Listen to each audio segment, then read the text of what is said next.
Bonjour, je m'appelle Emilien et voici Léon de Saint-Brisson. C'est sans doute lui le gardien du château et ensemble, on va faire la visite du château.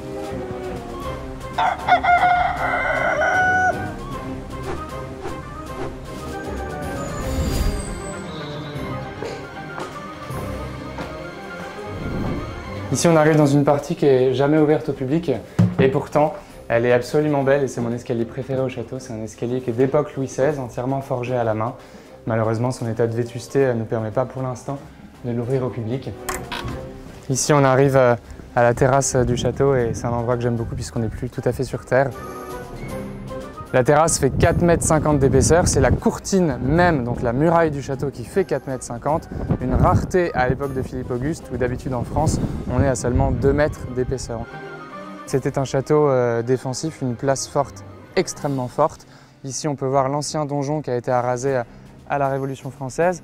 L'ancien châtelet d'entrée, lui était carré, il avait une herse, un pont-levis, des assommoirs. Il y a une alternance de tours rondes et carrées, un appareil défensif tout à fait hors norme sur 3 côtés, alors qu'il n'y avait sans doute vraisemblablement qu'un seul côté à défendre. Et ça s'explique ça Ah mais non, on ne sait pas pourquoi il a fait ça, mais c'est ce qui fait que Saint-Brisson est tout à fait mystérieux.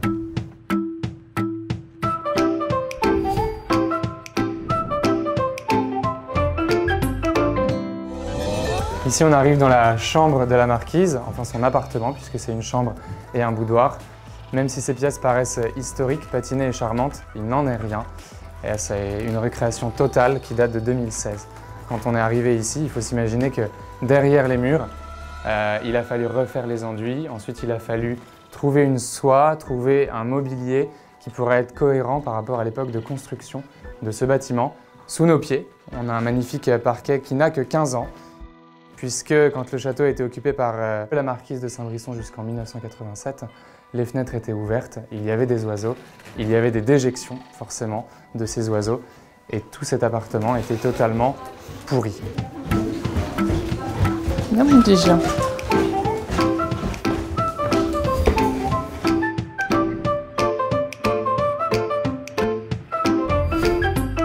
Alors ici, on entre dans la salle à manger de style néogothique qui date, contrairement à ce qu'on pourrait penser, du XXe siècle. Elle est intéressante parce qu'elle synthétise l'histoire de Saint-Brisson.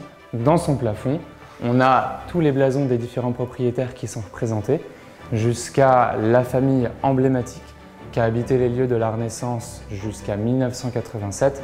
Ce sont les Séguier de Saint-Brisson, une famille puissante au plus proche du pouvoir, avec un élément, Pierre Séguier, chancelier de France.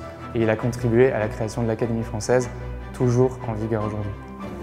Ça a été un grand homme de pouvoir, intime de Richelieu et de Mazarin. Et dans cette pièce, on a un élément de décoration qui est très particulier, c'est cette cheminée de grès rose des Vosges qui a été rapportée ici par Arnoux de Rance de Berchem, marquis de Saint-Brisson.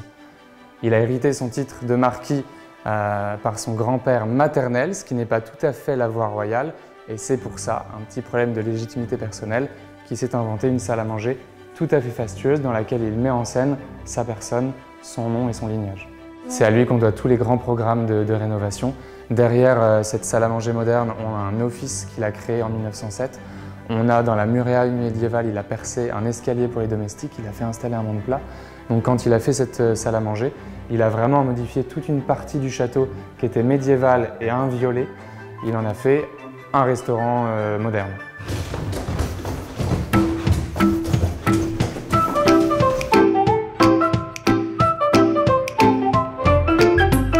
Ici, on arrive dans le cœur de la maison, ce sont les cuisines médiévales du château qui étaient en fonctionnement jusque dans les années 60 et qui ont la particularité d'abriter un puits médiéval qui fait aujourd'hui 28 mètres de profondeur, alimenté par les eaux de la Loire.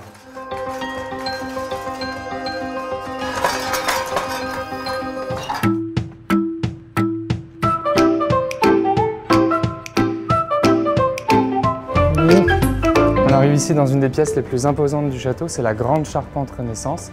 Elle a été faite en bois local, du chêne essentiellement. C'est un assemblage d'origine, il y a eu simplement quelques reprises récentes qui nous permettent d'admirer ce joyau de la Renaissance.